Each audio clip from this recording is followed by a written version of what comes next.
Dans les montagnes escarpées du Costa Rica, des missionnaires adventistes bravent des terrains difficiles et des barrières culturelles et travaillent sans relâche pour introduire l'Évangile à la tribu isolée des Cabésars, nourrissant la foi et l'espoir dans des communautés isolées.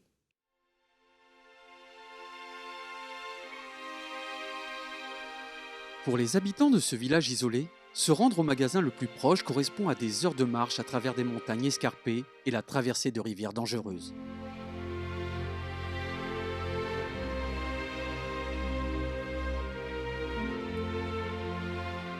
La vie n'est pas toujours facile pour les Cabécars, une tribu indigène du Costa Rica. Il s'agit d'un groupe en grande partie non encore atteint par l'église adventiste du 7e jour. En plus des obstacles physiques liés au terrain, les différences linguistiques et culturelles constituent un autre défi. Tout est difficile. C'est dur. Ce n'est pas facile, vous savez. Certaines personnes n'aiment pas ça. De plus, les gens n'aiment pas toujours l'évangile. Les Cabécars peuvent être timides et réfractaires aux influences extérieures. Arsenio est l'un des rares Cabécars adventistes. Il a entendu parler du message adventiste par un prédicateur laïque en visite dans son village et a été baptisé.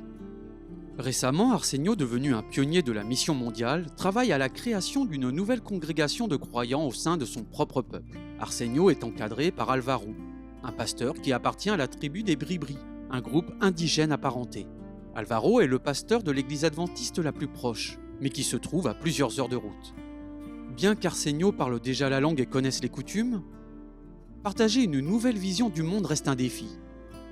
Arsenio applique la méthode du Christ et rend visite aux familles chez elles. Cela lui a permis de nouer des relations dans tout le village. Certains l'ont interrogé sur sa foi et ont commencé des études bibliques. L'une de ces personnes est Anna, avec laquelle Arsenio propose régulièrement des rencontres. Parfois, elle invite d'autres personnes chez elle pour des réunions en petits groupes. Nous y sommes donc allés. Ils nous ont ouvert la porte et nous avons lu la parole et prié. Ils ont apprécié. Maintenant, ils nous ont ouvert leur maison pour que nous puissions toujours nous réunir en petits groupes. Au cours de l'année écoulée, plusieurs personnes ont accepté Jésus dans leur cœur et ont été baptisées. L'enthousiasme a été tel qu'une église a été construite par les volontaires Maranatha International. Ce jour-là, les responsables de l'église adventiste locale de la mission des Caraïbes au Costa Rica sont venus offrir leur soutien à Arsenio et aux villageois en apportant de la nourriture fournie par Adra. Ils se réunissent pour un court moment de culte et de prière. Ensuite, le groupe se réunit dans la maison d'Arsenio pour déguster le repas.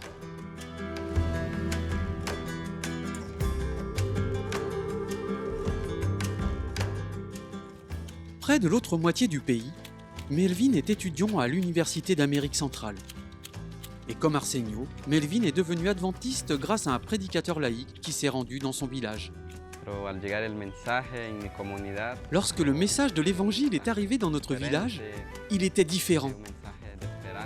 Car c'était un message d'espoir pour des villageois qui ne connaissaient rien sur Dieu. Melvin a ressenti la nécessité de transmettre ce message d'espoir à son peuple.